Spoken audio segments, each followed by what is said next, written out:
Davos के मंच से ट्रंप ने यूरोप को चेतावनी दी है, डेनमार्क को ललकारा और खुलेआम कहा है कि वो एक तानाशाह है।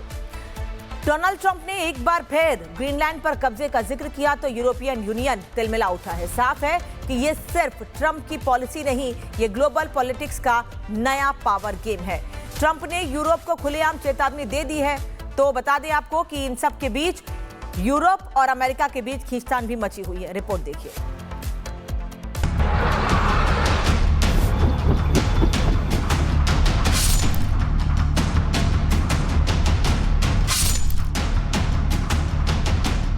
ट्रंप का ग्रीनलैंड पर ग्रीन सिग्नल,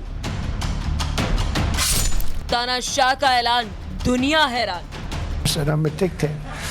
दावोस में वर्ल्ड इकोनॉमिक फोरम, जहां ग्लोबल इकोनॉमी का मंच सजा था, लेकिन ट्रंप का एजेंडा साफ था, अमेरिका फर्स्ट और ग्रीनलैंड फर्स्ट। ट्रंप ने साफ कहा, ग्रीनलैंड रणनीतिक रूप से इतना अहम है कि उसकी सुरक्षा अमेरिका के अलावा कोई और कर ही नहीं सकता। What's happening with Greenland? I wonder, because I want Greenland for security. I don't want it for anything else. We have so much rare earth. We don't know what to do with it. We don't need it for anything else. No, this is security we're talking about. And I can say one thing about Mark. He wants security, and he wants security for all of us. I think it's, we're a member of NATO. He wants security for NATO and beyond. Trump यही नहीं रुके, उन्होंने Denmark को सीधे कटघरे में खड़ा कर दिया और एहसान फरामोश बताया। After the war, we gave Greenland back to Denmark. How stupid were we to do that? But we did it. But we gave it back. But how ungrateful are they now? Trump का कहना है कि दूसरे विश्व युद्ध में America ने Denmark की रक्षा की और आज वही डेनमार्क ग्रीनलैंड पर कंट्रोल छोड़ने से इंकार कर रहा है। यूरोप के लिए ये सिर्फ बयान नहीं, सीधी चेतावनी है। दावोस में नाटो सेक्रेटरी जनरल मार्क रूटो के साथ बैठक के बाद ट्रंप ने 8 यूरोपीय देशों पर लगने वाला 10% टैरिफ हटा दिया। क्यों? क्योंकि ग्रीनलैंड और पूरे आर्कटिक क्षेत्र पर अमेरिका नाटो की नई डील तैयार हो चुकी है। ट्रंप नाटो में ग्रीनलैंड पर कई मुद्दों पर सहमति बनी। ग्रीनलैंड और आर्कटिक की सुरक्षा दोनों मिलकर करेंगे। अमेरिका को ग्रीनलैंड में सीमित सैन्य ठिकाने बनाने की अनुमति, जमीन, समुद्र और हवा, तीनों मोर्चों पर 24/7 निगरानी। ग्रीनलैंड के खनिज संसाधनों पर यूएस के साथ पार्टनरशिप, आर्कटिक में रशिया और चाइना की एंट्री पर रोक रहेगी। ट्रंप का दावा, डील जल्द होगी पब्लिक। ग्रीनलैंड सहित दूसरे मुद्दों पर ट्रंप के बयानों से समूचा यूरोप खासा नाराज है। जो यूरोप कभी अमेरिका का पिछलग्गू माना जाता था, वो अब शायद पहली बार ट्रंप के खिलाफ लामबंद दिख रहा है। We do prefer respect to bullies. We do prefer science to plotism. And we do prefer rule of law to brutality. We stand firmly with Greenland and Denmark and fully support their unique right to determine Greenland's future. Our commitment to NATO's Article 5 is unwavering. Canada strongly opposes tariffs over Greenland. और फिर आया वो बयान जिसने पूरी दुनिया को चौंका डाला। ट्रंप ने खुलेआम कहा कि वो एक तानाशाह है। I can't believe it. We got good reviews in that speech. Usually they say he's a horrible dictator type person. I'm a dictator. But sometimes you need a dictator. Greenland को पाने की चाहत में ट्रंप ने कूटनीति की सारी सीमाएं तोड़ दी हैं।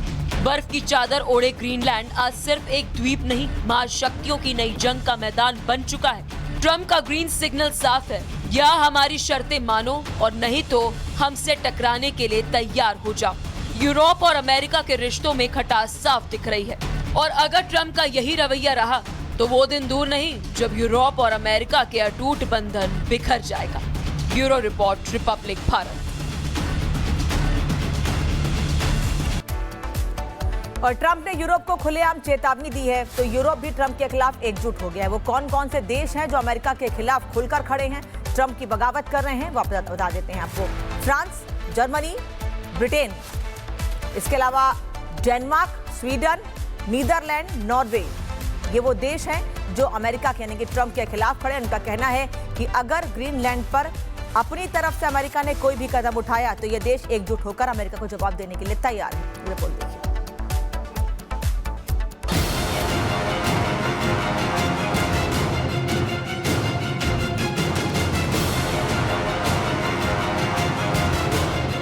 दावोस की बर्फीली वादियों में इस वक्त दुनिया में चल रही स्थिति का सियासी पारा हाई है। अमेरिकी राष्ट्रपति डोनाल्ड ट्रंप अपनी सत्ता के दूसरे कार्यकाल के पहले साल के अंत में बड़े बड़े दावों के साथ वर्ल्ड इकोनॉमिक फोरम पहुंचे।